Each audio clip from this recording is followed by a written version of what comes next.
अस्सलाम वालेकुम या अली मदद दोस्तों जी मां तव्हांजो पंहिंजो कैमरामैन एडिटर अली चंद मला जीअं त असां अॼु आया आहियूं बनी घुमण। बनी ते भाॼी आहे वलतुरिन जी। असां उहा वलतुरिन जी भाॼी वठण आया आहियूं।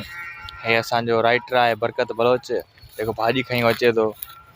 ऐं वलतुरियूं आहिनि तव्हां ॾिसी सघो था, ज़बरदस्त माशाल्लाह। हे असां बनी ते बीठा आहियूं।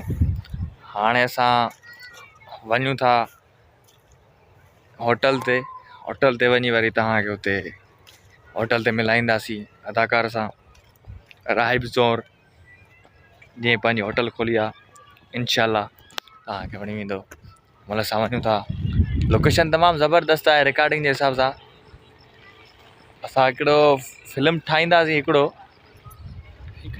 थोरो खिलायूं बि न, मुंहिंजो मतिलबु आहे हिकिड़ी फिल्म ठाहींदासीं पर तमामु ज़बरदस्त स्टोरी आहे, इस्लाही स्टोरी आहे रांझन फ़कीर।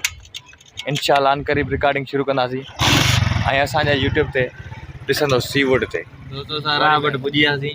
ऐं त तव्हांजो बरकत बलोच राइटर ऐं हे राहिब साईं राहिब। साईं राहिब तव्हां छा था चवणु चाहियो? तव्हांजी तबियत हाणे कीअं आहे? सफ़ा माओ आहे। माओ आहे न? माए में माओ माओ माओ माओ माओ है न। सर हाणे राहिब तयारु आहे इंशाल्लाह प्रोजेक्ट जी तयारी। सर इहो मूंखां विसरी वियो, प्रोजेक्ट में कमु कंदो या न सर?